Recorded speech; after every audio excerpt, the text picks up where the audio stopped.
Alors, on va commencer avec le Tanya. Rev Tov à tous et toutes. Étude du jour 22 Eshvan 5786 Égeret à Kodesh, chapitre 29. C'est à ce propos qu'il est écrit dans le Saint Zohar, Paracha écouté à la page 229b. Les bonnes actions que l'homme accomplit attirent un vêtement de la lumière de l'éclat supérieur, et il voit le plaisir de l'Éternel. Cet éclat supérieur est le Keter supérieur, qui a été précédemment cité. Ainsi, l'homme qui accomplit des bonnes actions perçoit bien le plaisir de l'Éternel, c'est-à-dire la dimension profonde de Keter. Certes, il s'agit là du Gan Eden inférieur en lequel les vêtements sont, à proprement parler, les mitzvot concrètement applicables. Dans le Gan Eden inférieur, auquel ce passage du Zohar fait allusion en Assia spirituelle, les vêtements de l'âme sont uniquement constitués de l'action concrète des mitzvot. Il n'intègre pas les dimensions de la parole et de l'action. En revanche, dans le Gan Eden supérieur, ces vêtements sont faits de volonté et de ferveur du cœur, en la Torah et en la prière, comme le dit le Saint Zohar à la même référence, page 210. À la page 210, dans le Gan Eden supérieur, en Bria, la parole et la pensée, le sentiment, la ferveur et la motivation sont introduits également pour constituer des vêtements qui recouvrent l'âme.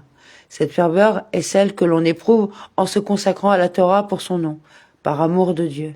Dès lors, la pratique concrète de la mitzvah forgera les vêtements qui permettront de percevoir le reflet de la Shérina éclairant le Gan Eden inférieur, alors que la ferveur qui a accompagné cette pratique sera à l'origine du vêtement permettant cette perception dans le Gan Eden supérieur.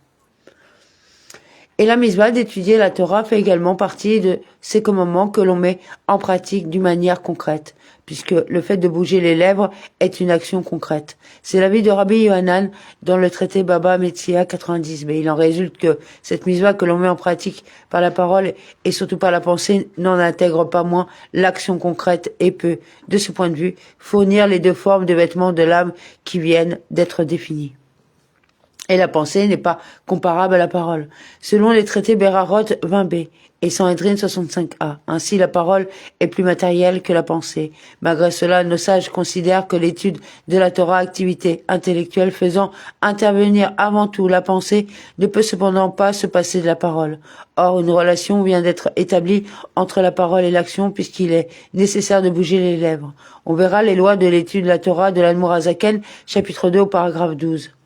La seule pensée ne permet donc pas de s'acquitter de son obligation, selon le traité Hérouvin 54a, et l'on peut le comprendre d'après ce qui vient d'être exposé. Une étude de la Torah ne faisant intervenir que la pensée n'apporte pas à l'âme tous les vêtements dont elle a besoin. On verra aussi à ce sujet les lois de l'étude de la Torah de l'Admour Hazaken, chapitre 2, paragraphe 12. Il en est de même également pour la prière. Nos sages définissent la prière comme le moyen de formuler ses besoins à Dieu, afin de convaincre que lui seul peut être les satisfaire. On pourrait donc imaginer de prier uniquement par les pensées, puisque le Saint béni soit-il peut les lire. Malgré cela, et pour la raison précédemment évoquée, la Lara retient la nécessité de prononcer les mots de la prière, et l'on verra à ce propos le Shulchan Aruch de l'Admour Hazaken au Raïm, chapitre 101 au paragraphe 4. Bien plus. La supériorité de la ferveur par rapport à la parole et l'action n'est pas intrinsèque. En d'autres termes, l'importance de la ferveur ne résulte pas d'une qualité qui lui serait propre et qu'elle seule posséderait, mais bien de la manière dont elle permet la révélation de Keter et constitue l'une des colonnes de lumière précédemment définies. Elle émane du reflet de la volonté supérieure comme on l'a longuement expliqué dans la première partie de l'écouté Amarim au chapitre 38 que l'on consultera. Selon ce chapitre 38, le reflet de la volonté supérieure éclairant la ferveur est comparable à l'âme illuminant l'action. Ainsi, le reflet de la volonté supérieure qui éclaire la ferveur des mitzvot est infiniment plus haut que celui qui est révélé par la pratique des mitzvot sans ferveur. Il en résulte que les vêtements créés par la volonté et la ferveur du cœur pendant l'étude de la Torah et la prière sont bien le produit de ce reflet de la volonté supérieure à l'origine des vêtements de l'âme, comme on l'a indiqué au préalable. Amen.